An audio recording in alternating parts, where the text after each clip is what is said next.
Hello viewers, நீ நம்ம பார்க்க போறது ஒன் பீஸ் எபிசோட் 1173 பார்ட் 1.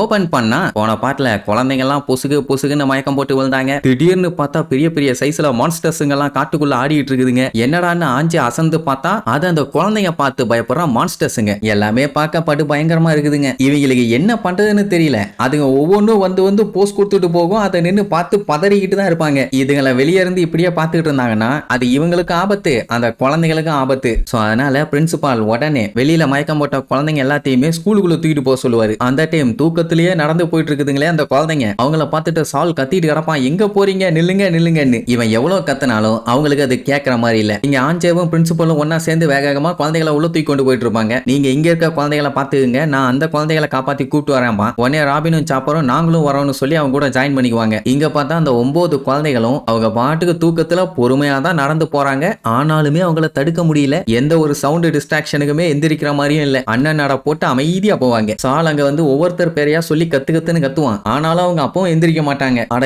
என்னையா தூக்கத்துல இப்படியா நடப்பீங்கன்னு சாப்பர் பார்த்துட்டு, ஆமா இப்படி ஒரு டிசார்டர் இருக்குது, ஆனா அது ஒருத்தர் எந்திரிச்சு போவாங்க. அப்படியே 4 பேர் அட் அ டைம் எந்திரிச்சு போனாலும் ஆளுக்கு ஒரு திசையில போகலாம். ஆனா இவங்க கோஆர்டினேட் பண்ணி ஒரே மாதிரி போறாங்கல்ல. அப்ப ராபின் அந்த ஏரோ மார்க்கை நோட் பண்ணி, இது என்னது வெள்ளை துணி மாதிரி இருக்குது அப்படின்னு குழப்பத்துல இருப்பாளே தவிர அவ பவரை யூஸ் பண்ணி தடுக்கலாம் ட்ரை பண்ண மாட்டா லூசு. அப்போ சாலு வேகமா போய் குறுக்க போய் நின்னுக்குவான், பார்க்கலாம் என்ன தாண்டி எப்படி போறாங்கன்னு. ஆனா ராபின் என்ன சொல்லுவா, அந்த டீச்சர் அந்த குழந்தைகளை தொடாதீங்க அப்படின்னு சொன்னான்ல, அப்படி இருக்கும்போது நீ தொட்டா உனக்கும் தான் ஆபத்து, ஏன்னா அந்த ஆளு ரத்த கிளறியா வந்து கிடந்தான், அந்த மாதிரி ஏதாச்சும் பிரச்சனையாக போகுதுன்னு ஒண்ணு. அட ஆமா இல்ல, ஆனா அவங்கள பார்க்கும்போது அந்த மாதிரி எந்த ஒரு பஞ்சாயத்துமே இல்ல, நார்மலா இருந்த மாதிரி தான் இருக்குது. ஆனா இப்படியே இவங்க போயிட்டு இருந்தாங்கன்னா பிரச்சனை தானே, எப்படியும் தடுத்து தானே ஆகணும், அதனால எதா இருந்தாலும் பாத்துக்கலாம் அப்படின்னு சொல்லிட்டு கையை இடையில நீட்டுவான். அவங்கள சுத்தி கண்ணுக்கு தெரியாத ஏதோ முள்ளுவேலி மாதிரி போட்டு வச்சிருக்கானுங்க. இவன் கையை நீட்டின உடனே அதுல இருக்க முள்ளு லைட்டா வந்து குத்துன உடனேயே கையை ஓட்டையாகி ரத்தம் பீச்சுக்கிட்டு அடிக்கும். வலி தாங்க முடியாம கதறி அடிச்சு கீழே விடுவான். சாப்பரும் ராபினும் தெரிச்சிருவாங்க.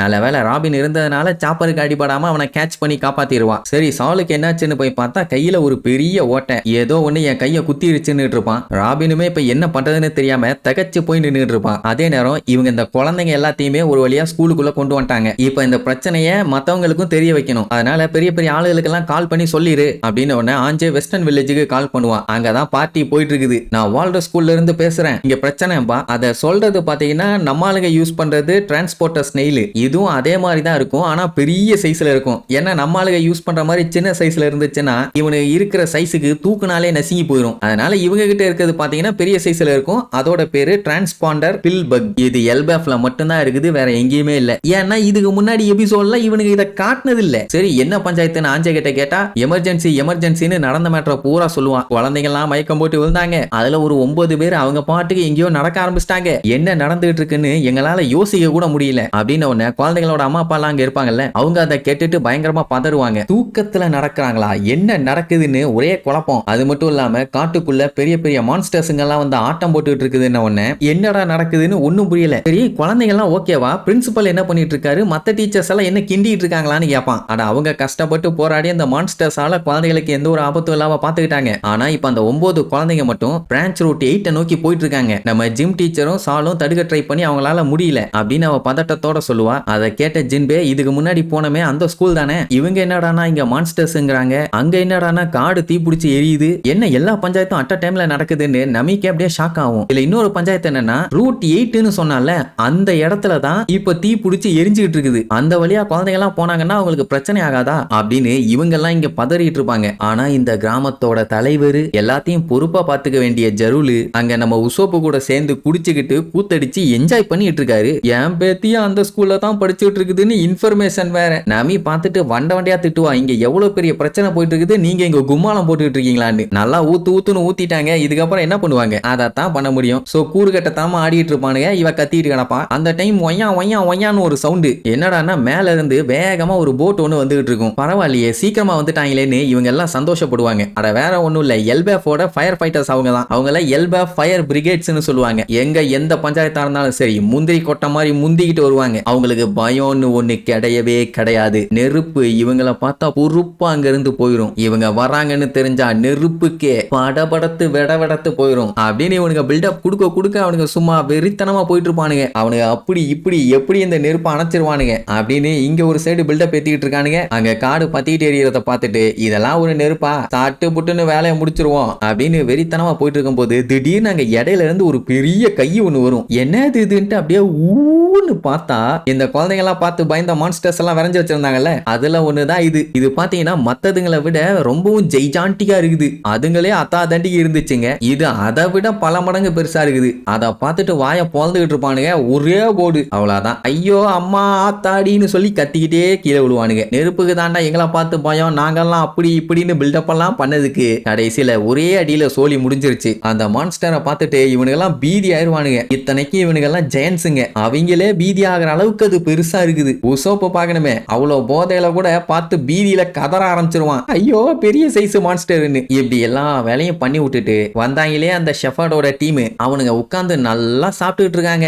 நம்ம பண்ண வேலையில எல்லாம் பார்த்து பயந்துட்டாங்கப்பா அப்படின்னு டைனிங் டேபிள்ல ரவுண்டா உட்கார்ந்து அவனுக்கு பாட்டுக்கு சாப்பிட்டுட்டு இருக்கானுங்க. இத்தனைக்கும் பின்னாடி அந்த மான்ஸ்டர்ஸுங்க எல்லாம் அங்கங்க நடமாடிட்டு இருக்குதுங்க. ஆனா இவங்கள மட்டும் எதுவும் பண்ணாது. பேரண்ட்ஸுங்களும் குழந்தைகளும் இந்த மாதிரி ஒன்னா சேர்ந்து விளையாண்டுட்டு இருக்கிறத பார்க்கும் போதே அந்த ஷெஃபர்டுக்கு ரொம்ப ஜாலியா இருக்குதாமா. இப்படி அவன் எவ்வளவுதான் பேசிக்கிட்டே இருந்தாலும் குங்கோ ஏதோ ஒரு திங்கிங்லயே இருக்கான். இந்த ஷெஃபர்ட் இருக்கானே, இந்த குழந்தைங்க கடைசியா பார்க்க போறது அவங்க அம்மா அப்பா அவங்க கண்ணு முன்னாடியே சாக போறதுதான் அப்படின்ட்டு அப்படியே ஒரு கத்து கத்துவான். அவன் கையில அப்படியே முள்ளுச்சடி மாதிரி சரக்கு சரக்கு சரக்குன்னு வரும். இவன் தான் அந்த வேலையை பண்ணி வச்சிருக்கான். ஆனா கண்ணுக்கு தெரியாம மறைய வச்ச உடனே ஒண்ணும் பண்ண முடியல. இவன் பாத்தீங்கன்னா தோன் டெவில் ஃப்ரூட்டை சாப்பிட்டவன், அதாவது முள்ளு மேன். இவனால கொடூரமான முள்ள உருவாக்க முடியும். அவங்க எல்லாரும் சாக போறத பார்க்கணும்னு ஆர்வமா இருக்கேன், என்னால வெயிட் பண்ண முடியலன்னு சொல்லிட்டு குங்கோவை பார்ப்பான். அவ எதையுமே பெருசா கண்டுகிட்ட மாதிரியே இல்ல. அவ பாட்டுக்கு சாப்பிட்டுட்டு இருப்பான். அதுக்கும் உட்கார்ந்து அந்த ஷெஃபர்டு கதறிட்டு இருப்பான். என்ன இவ இப்படி இருக்கா, எதுலயுமே இன்ட்ரெஸ்ட் இல்லாம இப்படி ஒரு முரட்டுத்தனமான பொண்ணா, நீ பொண்ணே இல்லன்னு கத்திட்டு இருப்பானா. சரி அந்த குழந்தைகளை கூப்பிட்டுட்டு போறதுக்காக எந்த ரூட்டை சூஸ் பண்ணிருக்கேன்னு கிளிங்கம் கேட்பான். இந்த மரத்துல ஒரு திக்கான பிரான்ச் ஒன்னு இருக்குது. அது பாத்தீங்கன்னா ஐலாண்டோட சென்டர்ல இருக்குது. அந்த வழியா தான் கூட்டு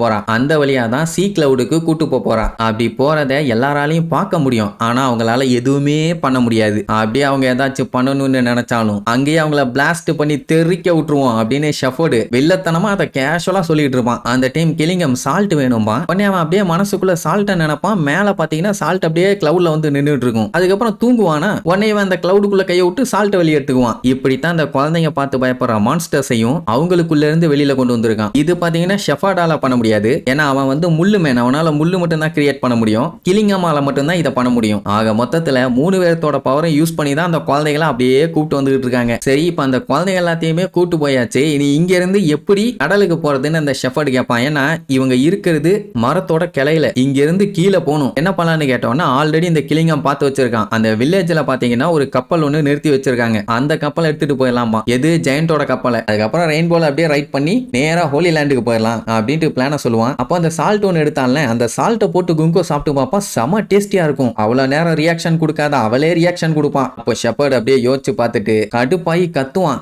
என்னடா நடக்குது இங்க, ரொம்ப ஈஸியா அந்த வேலையை முடிச்சிட்டோம், இது நல்லாவே இல்லைன்னு சொல்லி கத்திட்டு கிடப்பான். உடனே குங்கோ பார்த்துட்டு ஒன்னும் கவலைப்படாத, நீ எதிர்பார்க்கிற பிரச்சனை உனக்காக காத்துக்கிட்டு இருக்குதும்பா. என்ன பஞ்சாயத்துனா இவ வரும்போது ஒரு பைரட்சி போனா அங்க பார்த்தாலாமா. வேற யாரும் இல்ல, நம்ம ஆளுதான் எம்பரர் ஆஃப் த சீன்னு சொல்ற ஸ்டார் ஹேட்டும் அவனோட க்ரூ மெம்பர்ஸும் இங்க தான் இருக்காங்க அப்படின்னு சொல்லிட்டு கொஞ்சம் அங்க பாருங்கப்பா. அப்ப அந்த குழந்தைங்களாம் அப்படியே நடந்து போயிட்டு இருப்பாங்க. ஆப்போசிட்ல பாத்தீங்கன்னா அந்த காடு எரிஞ்சுக்கிட்டு இருக்குது. ஐயோ அப்படின்னா உயிரோட எரிஞ்சிருவாங்களேன்னு ஷெஃபர்டு பதறுவான். ஆனா குங்கோ என்ன சொல்லுவான், எரிஞ்சா எரிஞ்சிட்டு போட்டும்பா, அவங்க செத்துட்டாங்கன்னா நம்ம அடுத்த குரூப்பை கூட்டு போவோம் அப்படின்ட்டு கேஷுவலா சொல்லுவா. உடனே ஷெஃபர்டும் விழுந்து விழுந்து சிரிச்சுட்டு அடாமா நம்மளுக்கு தான் அங்க ஏகப்பட்ட குழந்தைங்க இருக்காங்களே அப்படின்ட்டு இப்ப அந்த குழந்தைகளை கொல்ல பிளான் பண்ணிட்டானுங்க. அதே நேரம் இங்க சால முடியாம கஷ்டப்பட்டு எந்திரிச்சுட்டு இருப்பான். சாப்பரு உனக்கு ட்ரீட்மெண்ட் கொடுக்கணும் இல்லைன்னா பிரச்சனை ஆயிடும்னு சொன்னா அதுக்கெல்லாம் டைம் இல்ல, நம்ம அந்த குழந்தைகளை உடனே காப்பாத்தி ஆகணும்பா. ஏன் அப்படி வெறி கொண்டு சொல்றான்னு பார்த்துட்டு இவங்களுமே வாயை பழுதுருவாங்க. வேற ஒண்ணும் இல்ல, அந்த எரிஞ்சிட்டு இருக்க காட்டை நோக்கி இவங்க போயிட்டு இருக்காங்களா அதான். ஆனா ஒண்ணு போனாங்கன்னா டெஃபினட்டா எரிஞ்சு கருகிடுவாங்க. அது மட்டும் நடந்து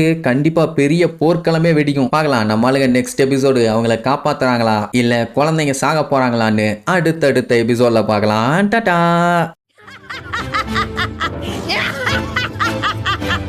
Yeah!